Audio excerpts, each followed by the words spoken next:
Boa noite a todos. Que a paz de Deus esteja em nossos corações, hoje, agora e sempre. Graças a Deus, mais uma semana aqui reunidos, aqueles que podem comparecer presencialmente e os que estão assistindo também receberão da mesma forma os eflúvios de paz, que é o que mais nós necessitamos nos dias de hoje.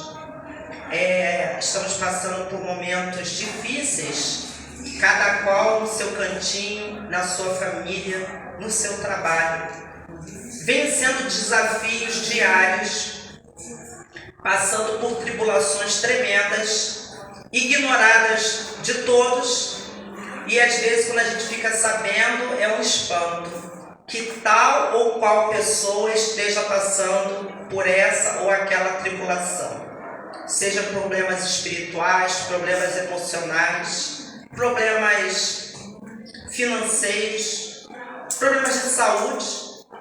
E quando a gente fica sabendo, nós ficamos sentidos, mas é uma quantidade tão grande de sofrimento que tem acontecido ultimamente, que onde que está a nossa sustentação? A sustentação está em Deus, em Jesus, na fé. E hoje, um lembrete para todos nós do Evangelho segundo o Espiritismo é o mandamento maior, que está no capítulo 11. E vamos relembrar como o Senhor Jesus falou para nós no seu Evangelho. E fala assim: os fariseus, tendo sabido que ele tapara a boca aos saduceus, reuniram-se e um deles, que era doutor da lei, para o tentar, propôs-lhe esta questão: Mestre, qual o mandamento maior da lei? E Jesus respondeu: amarás o Senhor teu Deus de todo o teu coração, de toda a tua alma e de todo o teu espírito. Este é o maior e o primeiro mandamento. E aqui tendes o segundo, semelhante a esse: amarás o teu próximo como a ti mesmo. Toda a lei e os profetas se acham contidos nesses dois mandamentos. E essa passagem está no Evangelho segundo Mateus, no capítulo 22, versículos 34 a 40 da Bíblia. E todos nós que temos a Bíblia em casa, é bom de vez em quando a gente estudar a Bíblia, estudar o Evangelho, como acontece lá na íntegra. Porque Kardec, ele colocou para nós aqui aquelas passagens sem repetição, né? Mas existem coisas que a gente precisa acumular de informação, como os Atos dos Apóstolos, que foram acontecimentos depois da crucificação de Jesus, que ali estão também contidos as cartas dos apóstolos, né? E daqueles irmãos que saíram na evangelização, divulgando a boa nova do Cristo. Estão ali as cartas de Paulo, as cartas de Timóteo, de Pedro, de João. E importante também que no final da Bíblia está o último livro, que é o Apocalipse de Jesus segundo João, que também traz muita informação para nós, muito recado importante. E apesar das pessoas terem medo de ler o Apocalipse, tem mais bem-aventuranças do que coisas feias e ruins no livro de Apocalipse. Tem mais promessas boas para nós, esperanças para a humanidade. E são recados que a gente precisa saber, porque ninguém pode dizer depois que nunca ouviu falar. O Velho Testamento da Bíblia vem com uma quantidade imensa de informação, de recados e de revelação divina também. Tem a parte humana, tem a parte divina. Assim como no Novo Testamento tem a parte humana e tem a parte divina. E todos os emissários de Jesus que vieram, que estão testemunhados no Velho Testamento, eles falam de quê? Falam das promessas que seriam cumpridas com a gente cumprindo a lei divina, cumprindo a lei de Deus, observando observando os mandamentos, observando a regra áurea. E a regra áurea está em todas as religiões da Terra. É algo tão importante que foi divulgado ao longo dos séculos e dos milênios para todas as civilizações da Terra. A regra áurea, ela está difundida de tal forma que todas as grandes religiões do planeta pregam esse ensinamento, que é o amor a Deus e o amor ao próximo. A gente pode, por curiosidade, né? Algumas pessoas gostam mesmo de estudar, mas outros, por curiosidade, até para criticar, tem que saber, né? Tem gente que gosta de criticar sem saber nada, só critica, vai criticando, o outro falou, eu vou falar também. Então faz um trabalho assim de papagaio, de repetir. Mas quando a gente quer criticar com base, a gente precisa ter conhecimento da coisa, ter conhecimento dos fatos. Então é importante a gente conhecer um pouquinho das doutrinas de todas as grandes religiões, até para poder a gente entender por que tem tanta forma de ter fé diferente se um só é Deus. Só há um Deus. E o Mestre é um só, o Senhor Jesus. Então, por que tem tantas essas formas de pensar, de sentir, de entender a divindade? As formas de interagir com o outro, de interagir com o próximo. Então, toda a humanidade recebeu instrução. Toda a humanidade recebeu a orientação espiritual e moral para evoluir. Tanto que nós estamos agora, em 2022, o nosso calendário, né? O nosso calendário gregoriano. Mas existem outros calendários que estão correndo aí, né? Como o pessoal lá do Oriente, tem alguns calendários que ainda vigoram.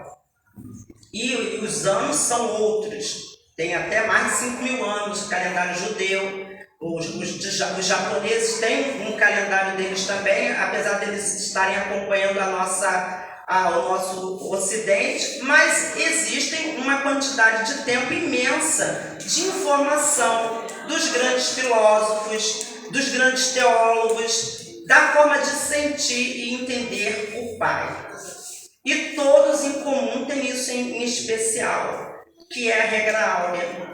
Quando nosso Senhor Jesus ensinou, através desse lembrete que aqui está, a importância, né, de amar a Deus sobre todas as coisas, de todo o nosso coração, de todo o nosso espírito, é algo tão curtinho que Jesus nos falou, mas tão profundo e de difícil prática, que no nosso dia a dia é que a gente pratica toda a teoria que a gente vai acumulando, né? Toda semana a gente ou está em algum estudo, ou a gente está reunido em algum grupo, ou a gente vai na nossa religião de afinidade, ou nós estamos lendo livros. A gente está sempre em conexão, fazendo uma prece, fazendo uma rogativa, fazendo um louvor, um agradecimento, um pedido. A gente está em conexão com o Pai. Quando nós conversando uns com os outros, uma conversa edificante. Conversa edificante não é isso que é a trivialidade do dia a dia. É aquela conversa que faz a alma despertar para os valores da alma, para os valores do espírito, da elevação e sublimação do sentimento.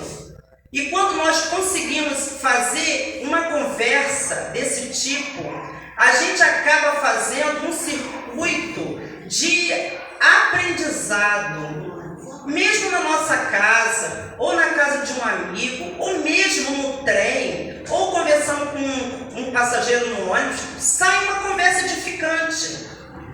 Porque para falar de Deus, falar de Jesus, não precisa de um lugar especial, porque tudo é especial. Tudo que Deus criou é especial.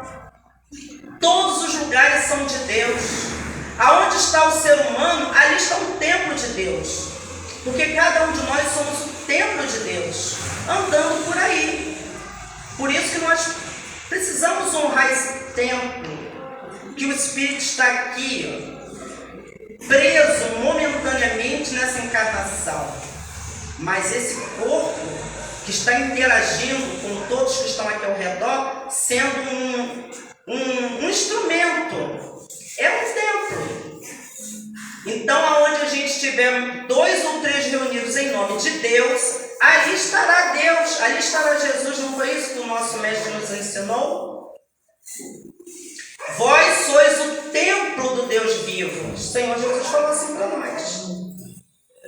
Onde houver 2 ou 3 reunidos, crede que ali eu estarei. Não foi assim que o Senhor falou para nós?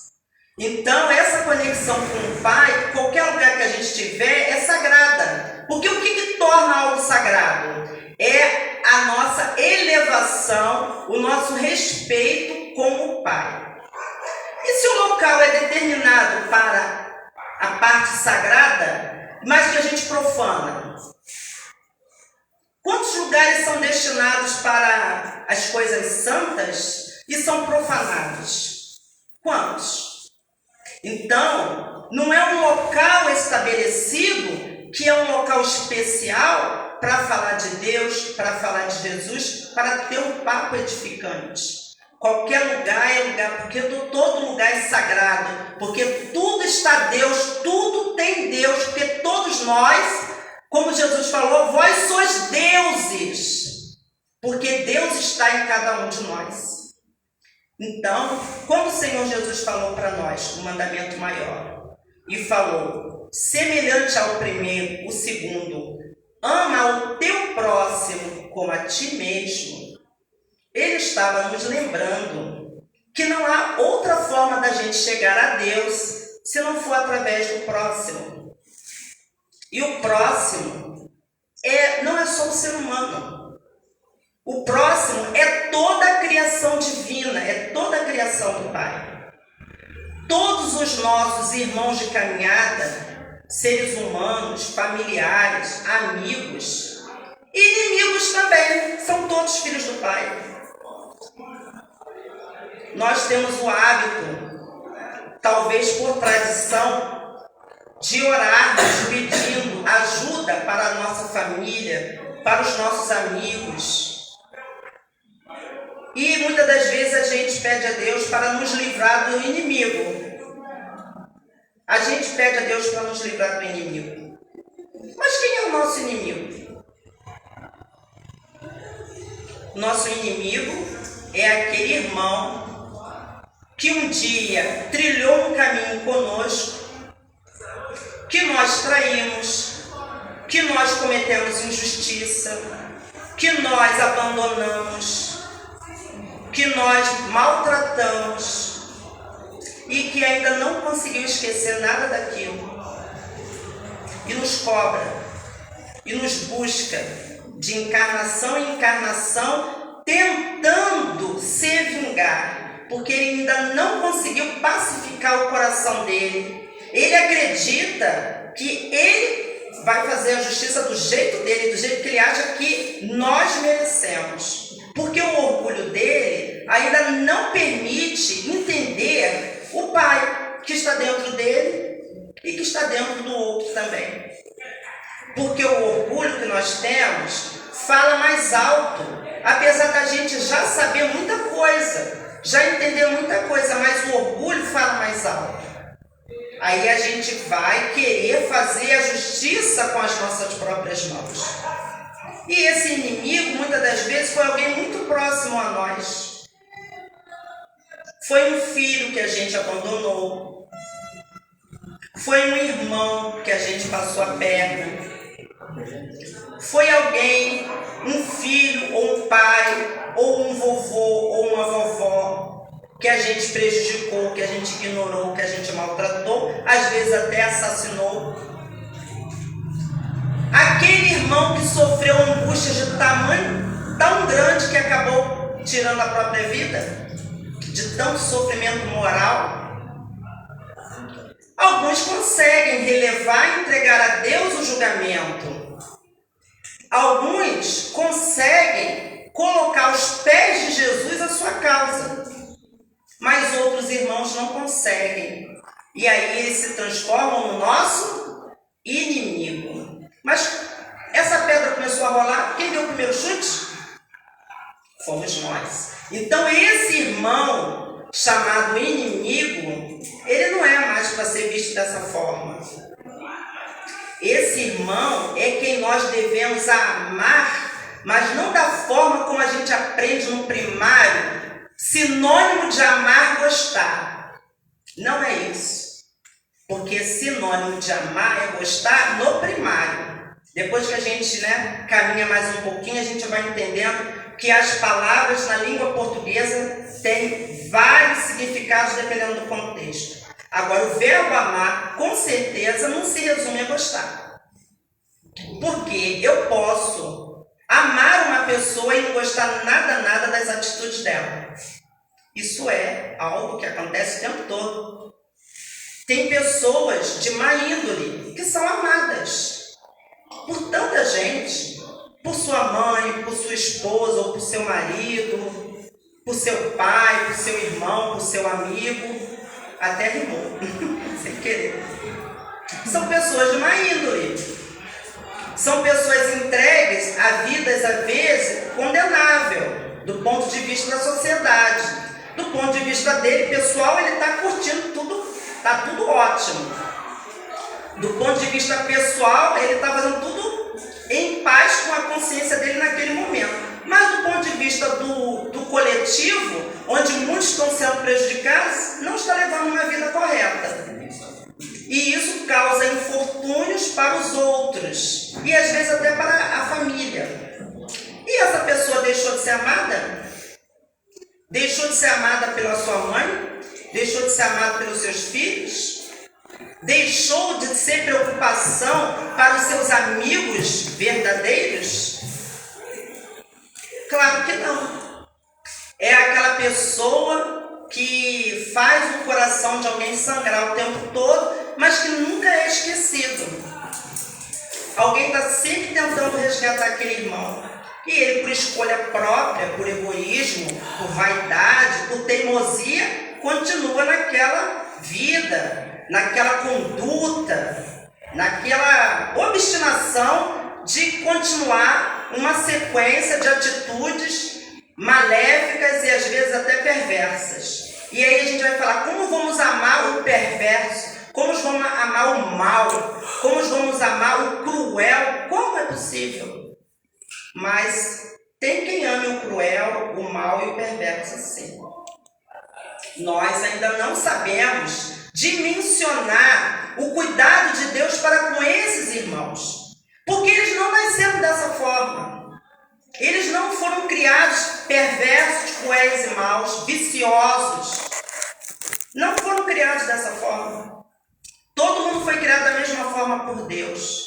Mas, conforme a gente foi caminhando na roda do tempo e das encarnações, fomos tendo contatos com uns e com os outros. E fomos aprendendo, desenvolvendo as nossas inteligências, desenvolvendo o nosso intelecto, desenvolvendo o nosso sentimento e desenvolvendo o nosso moral também. E alguns de nós passamos exemplos positivos, mas muitos de nós corrompemos os nossos irmãos de caminhada com maus exemplos, com más ações. Quantos livros foram escritos só para embotar o entendimento dos jovens e de adultos? Quantos livros aí são verdadeiros hipnotizadores? É um lixo. E vende, porque a maioria das pessoas quer esse tipo de leitura.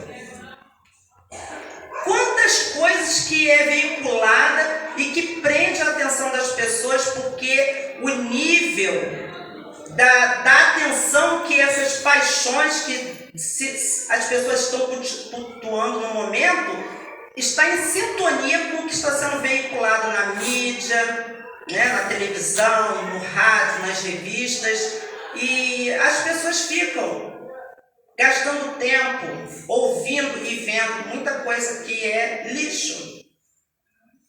Exemplos de atitude deseducadora que os filhos aprendem, as crianças aprendem a banalização dos maus costumes, a banalização da forma de falar, palavras chulas. E fica tudo tão banalizado que uma palavra dita, né, palavrão, né, uma palavra feia, virou vírgula, virou interjeição. E a gente fala como tolerar e aceitar esse tipo de pessoa na minha casa. Como conviver com esse tipo de gente assim?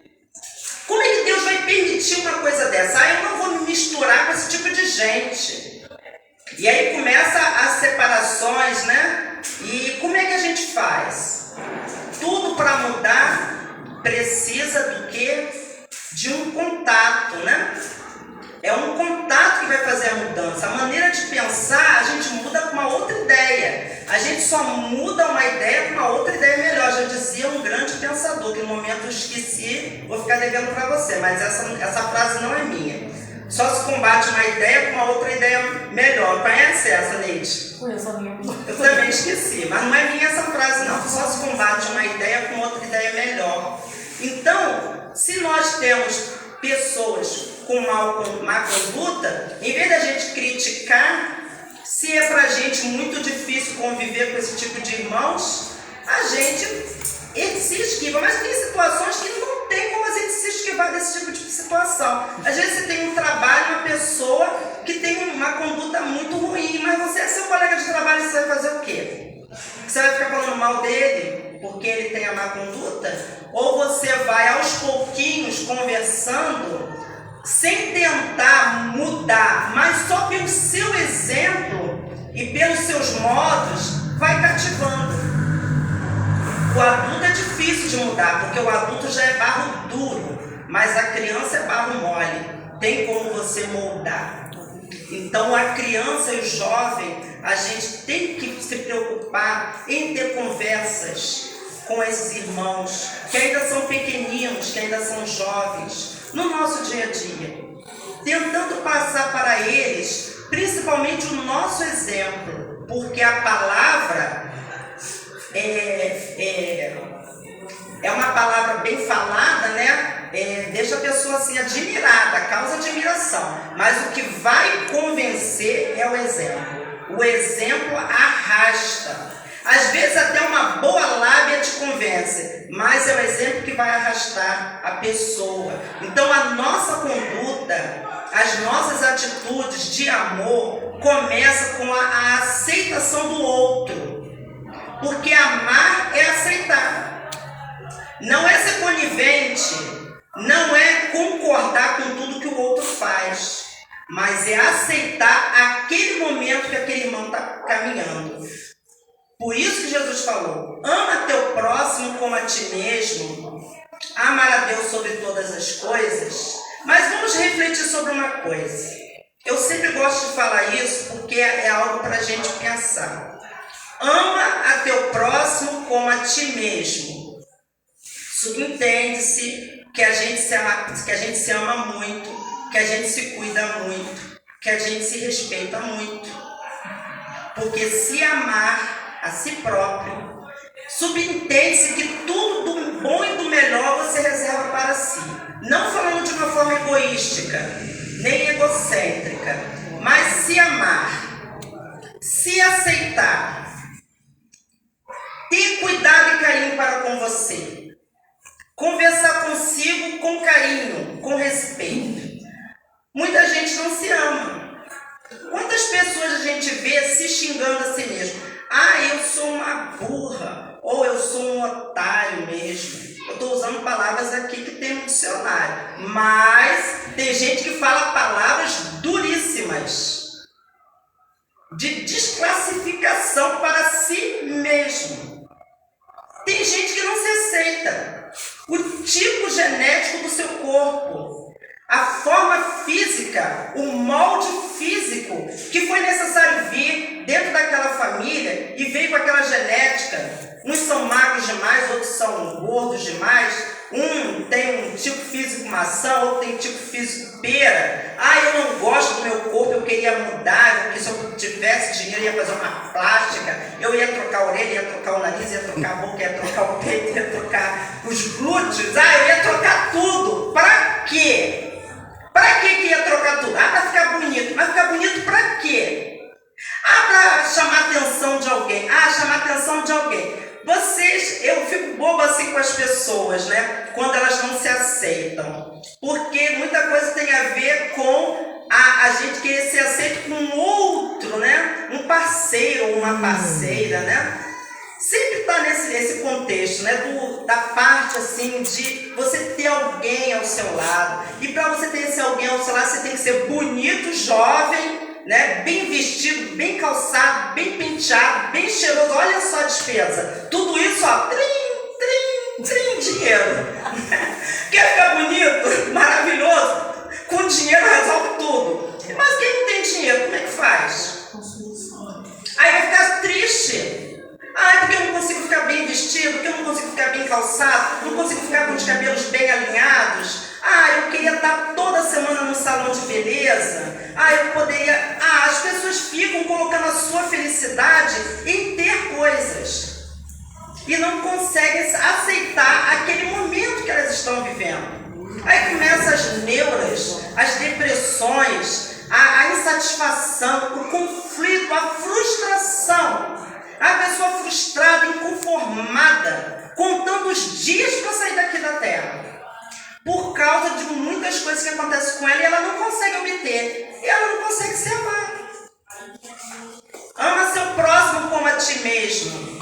Bebe para esquecer. Dorme o dia todo. Vê filme até de madrugada para esquecer a amargura, o tédio que é a sua vida. Ela não sabe o que faz. Ah, eu vou às compras. Quer fazer uma pessoa feliz? Vai às compras. Aí gasta, se endivida, cartão de crédito lá nas alturas. Ah, mas teve aquele momento de adrenalina. E aí teve uma felicidade, entre aspas, gastando, bebendo, comendo, curtindo ou fazendo outras coisas. Tudo que tem a ver com a parte sensorial do ser. Tudo que dá prazer.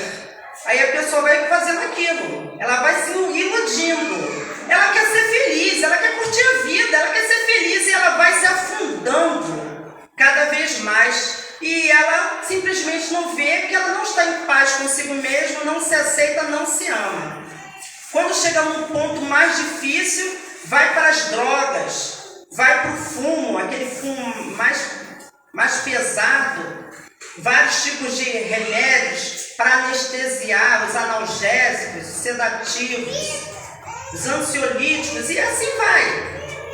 E é uma fuga. A pessoa está fugindo dela mesma. Ela se ama? Ama teu próximo como a ti mesmo, disse Jesus. E muitos de nós ainda não sabemos nos amar. Nos respeitar, dizer não se não nos convém, não nos convém, não é bom para mim, eu não quero isso. Ah, eu não vou falar não, porque se eu falar não, a pessoa vai ficar de mal comigo, não vai falar mais comigo, não vai ser mais meu amigo. Que amigo? Amigo vai fazer mal para você? O amigo vai te entender que não. Você não quer, eu não quero desse jeito, eu não posso, não é o meu momento, eu não quero fazer isso agora, me respeita a minha vontade, o amigo respeita. Ah, você está com medo de perder essas pessoas, aí você aceita fazer um monte de coisa contra a sua vontade, contra o seu padrão de pensamento, contra a sua ética, contra a sua moral, contra a sua filosofia de vida, só para você ficar fazendo parte de um grupo que te aceite, gente. Aí a gente está se violando, a gente está se violentando. Ah, vamos ali tomar uma cerveja. Ah, tá, eu não gosto de cerveja.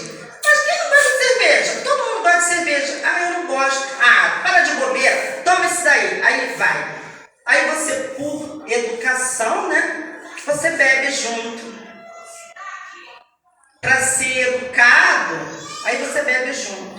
E muitas das vezes você é convidado para uma festa legal. Ah, vamos para uma festa legal, vai ser muito bom, vamos lá. Chega lá, não é nada de festa legal, é outra coisa. Outra coisa bem triste, que muitos jovens hoje estão perdendo seu tempo fazendo. E o resultado é aí, ó. Tantas crianças nascendo fora da hora, né? A providência divina não tolera desperdício. E dos nossos desatinos sempre acontece de vir um conserto. Então, graças a Deus por isso. Mas muita coisa acontece nessas horas. Aí eu não me respeito. Não me aceito, não me valorizo, não digo não para aquilo que eu não concordo, porque eu tenho medo de aborrecer alguém. Aborrecer quem? A gente não pode aborrecer a Deus, a gente não pode aborrecer ao Senhor Jesus, a gente não pode aborrecer ao nosso anjo guardião, ao nosso mentor, ao nosso guia espiritual, que fazem isso, ó, para manter a gente na linha. Eles choram quando veem as nossas quedas. E depois eles vêm juntando os caquinhos da gente pelo caminho. Ai, fulano tá lá daquele jeito. Ai, orem por ele, orem por ele. Ora, a gente ora, mas fulano daqui a pouco quando ficar bom, vai fazer tudo de novo. Ai, coitado, né? Coitado. Não aprende a lição da vida. Então a gente aqui precisa se aprender a se amar. Mas Jesus nos deu a solução. A gente vai lá na Bíblia, no Evangelho de João Evangelista, no capítulo 13, versículo 34. E lá Jesus dá as instruções finais antes dele partir, né? Para a sua grande prova.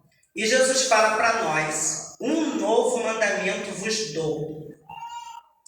Que vos ameis uns aos outros, tanto quanto eu vos amei. Porque ninguém tem maior amor do que esse, de dar a vida pelos amigos e pelos inimigos também. E Jesus fala dessa forma por quê? Porque ele sabe que muitos de nós ainda não sabem se amar, ainda não sabem se aceitar, ainda não sabem se perdoar. Então Jesus falou: amai-vos uns aos outros como eu vos amei. Eu vos amei. Como é que Jesus nos amou? É só a gente ir lá e ver as passagens que estão lá nos evangelhos registradas pelos 4 evangelistas: Mateus, Marcos, Lucas e João.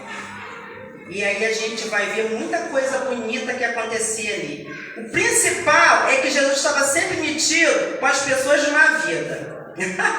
Olha só a situação. Nossa, o Senhor Jesus estava com as pessoas de má vida, do ponto de vista daquela sociedade daquele momento, tá, gente? E aí fala de Zaqueu, que era publicano, fala de Maria Madalena, que era uma mulher que se prostituía, fala de outras pessoas, como a mulher adúltera, que Jesus não condenou, e muitas outras passagens que Jesus teve paciência de Jó, para lidar com todas aquelas pessoas, fora os hipócritas, que faziam aquelas perguntas de duplo sentido para fazer ele cair em contradição. E Jesus tinha essa paciência para lidar com a gente. Então ele teve cuidado não só com os amigos, mas também com os inimigos também. Porque o que Jesus falava? Existem outras ovelhas que não estão neste rebanho que é necessário resgatar. São as ovelhinhas perdidas do nosso Senhor Jesus. Essas é que o Senhor Jesus tem mais cuidado. Então, quando Jesus pede para a gente amar ao próximo como a si mesmo, e quando nós ainda sabemos que ainda não conseguimos ainda nos amar, a gente vai e imita ele. Como é que ele fazia? Como é que ele criticava?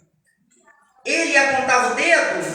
Ele era duro? Como é que Jesus fazia? É só a gente lembrar.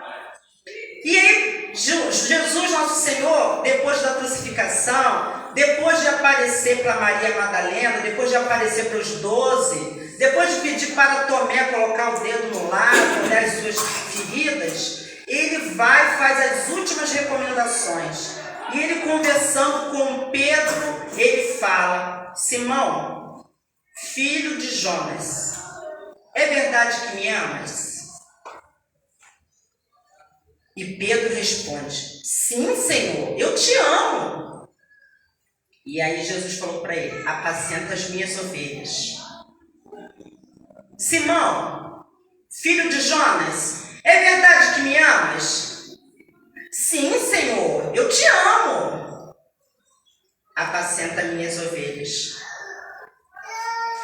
Simão, filho de Jonas, tu me amas? Aí Pedro ficou triste, né? Porque pela terceira vez Jesus perguntava a mesma coisa, se amava. E aí Pedro ficou triste e falou: Senhor, tu sabes de tudo. Tu sabes que te amo. Apacenta a minha igreja.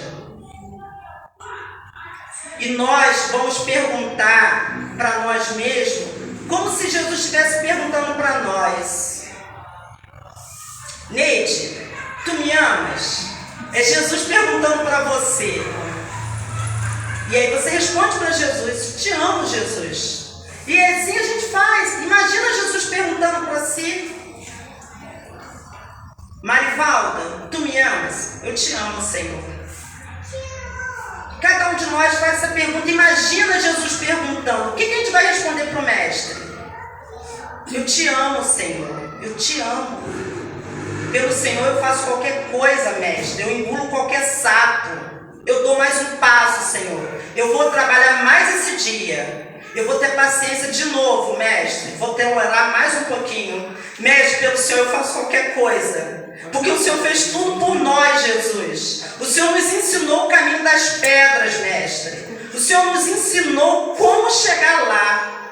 E o que o Senhor fez foi tão grandioso, sem precisar. Porque o espírito da esfera de Jesus, da magnitude de Jesus, não precisava ter se sacrificado. Mal comparando, é como um condor que voa nos Andes ter que patinhar no lodo, com as asas imensas se misturando no lodaçal da nossa imoralidade, da nossa... Não vou falar, deixa para lá. A gente sabe, né, o que a gente apronta. Pois então, e a paciência de Jesus de saber que a gente só pode dar isso mesmo. E ele nos nega. Ele fala: ó, vocês só vão poder trabalhar na minha vinha quando vocês estiverem 100%, tá? Enquanto esse belo dia chegar, vocês nem vêm aqui não. Jesus faz isso? Não. Ele nos aceita do jeito que nós estamos. Eles falam: venham do jeito que vocês estão, venham. Mas venham não para marcar passo, mas para seguir adiante. Para esquecer as ofensas, para ajudar o seu irmão de caminhada, para servir na minha obra. E a obra do Mestre é a regeneração da humanidade pelo amor. E a nossa humanidade, ela está se regenerando pela força do amor. E o amor é o que convence. O amor é o que convence. O amor é que vai mudando devagarinho. Parece que é um trabalho inútil, mas é o amor que muda. Você pega uma criança dócil e ela faz uma coisa errada, você chama a atenção dela, ela vai chorar, vai ficar sentida, mas daqui a pouquinho ela está te abraçando, te enchendo de beijo. Você pega aquela criança rebelde, difícil, que tem espíritos que só tem só aparência de criança, né? Mas você já fica assim imaginando: Senhor, o que será com 18 anos? Né? Você pega aquele jovem de 12 anos que já está mudando já o temperamento, mais difícil de lidar. Trata mal só a criança, só que você vai ouvir. Você vai ficar com a orelha inchada do que você vai ouvir. E se você corrigir da forma antiga, é capaz de ir para a delegacia, porque já conhece o estatuto da criança e do adolescente, né? Já vai jogar até na cara, né? Para falar. E muitos que o pai, aqui na minha casa quem manda sou eu, e se for botar de castigo, ou se for dar uma punição mais dura, ou se for cortar alguns benefícios ou algumas regalias, muitos saem de casa, porque não quer disciplina, não quer trabalho, não quer estudo, não quer nada, só quer curtir a vida doidado. zoar, fazer tudo quanto que é doideira. E aí falam, nossa, por que o jovem saiu de casa? Ah, vai ver, é maltratado pelos pais. Às vezes não, às vezes simplesmente não aceita o limite. E aí é nessa hora que esse tipo de irmão, não adianta briga, não adianta pancada, não adianta nada dessas coisas, né? Educação antiga, que antigamente tinha muita forma de fazer assim. Tem que ser na conversa, tem que ser no diálogo, amor, paciência, exemplo. Gente, uma palavra, trabalho, gente. Trabalho. Não é ir pro tronco, não é ir pro canavial, não é ir pra carvoaria. Gente, criança tem que ter trabalho, gente. Tem que colocar a criança para trabalhar um pouquinho. Tarefinha, não é trabalho. Tarefinha.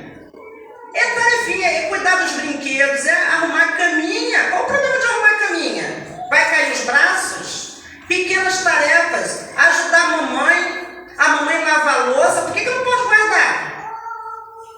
Por que não pode enxugar o banheiro quando acaba de tomar o banho? Não sabe pegar o paninho, enrolar no rodo e enxugar? Não sabe pegar a louça da sala e levar para a cozinha quando acaba as refeições? Não pode catar as caquinhas do cachorro do quintal, não? Vai cair o braço? Não pode catar as folhas do jardim com ancinho? Não pode pegar a pá e botar dentro da lixeira? A criança não pode fazer nada disso? Pode sim, porque quando ela ficar adulta, ela vai fazer muito mais. Então, como dizia um grande amigo, cérebro desocupado é a oficina de Satanás. Então vamos ocupar a nossa mente com coisas boas, dar para as nossas crianças bons livros, boas coisas, porque infelizmente está um tal de dar celular para criança de 10 anos, de 9 anos. As crianças estão vendo é pornografia, tá, pessoal? A gente está trabalhando, a gente está fazendo um monte de coisa, a gente não está vendo o que os nossos crianças estão vendo. E um ensina para o outro, ó, vê isso, site tal, ó, até escritinho a gente acha endereço virtual para procurar coisa que não presta. Aí, ai, meu filho quer um celular de presente, vou dar. Outro dia, meu ex-marido estava me pedindo conselho, que ele gosta muito de se aconselhar. Aí a gente dá os conselhos, né? Queria dar um presente para minha neta. Ah, vou dar um celular para minha neta. Você vai? Não vai dar nada. Só tem 11 anos. Para que você vai dar celular? Ah, porque ela gosta de ficar no celular. Não vai dar nada. Você vai ficar no TikTok, vai ficar naqueles negócios de Borutinho, Narutinho e outros tinham mais. Nada disso. Não precisa. Ela precisa de estudar e focar nos estudos. Não vai dar nada de celular. Aí não pode. Não é o momento. A gente não tinha nada disso, ninguém morreu. Então, meus irmãos, amar também é dizer não. E por eu amar muito a minha neta, eu falei, não vai dar celular para ela, não. Porque é mais acesso à informação que não é para o momento dela. E mesmo a gente limitando, eles entram na informação porque tem contato com os outros. Então, gente, vamos pensar um pouquinho sobre a forma de amar. A aceitação, amor, aceitação, amor, perdão. Essa empatia, aí a gente vai conseguir entender o que Jesus disse como amar ao próximo como a si mesmo, quando a gente se ama e a gente pode ter a empatia de se colocar no lugar do outro, tá? E esse é o recado da noite de hoje. Eu queria agradecer a paciência de todos vocês e a atenção que vocês me deram, tá? Muito obrigada.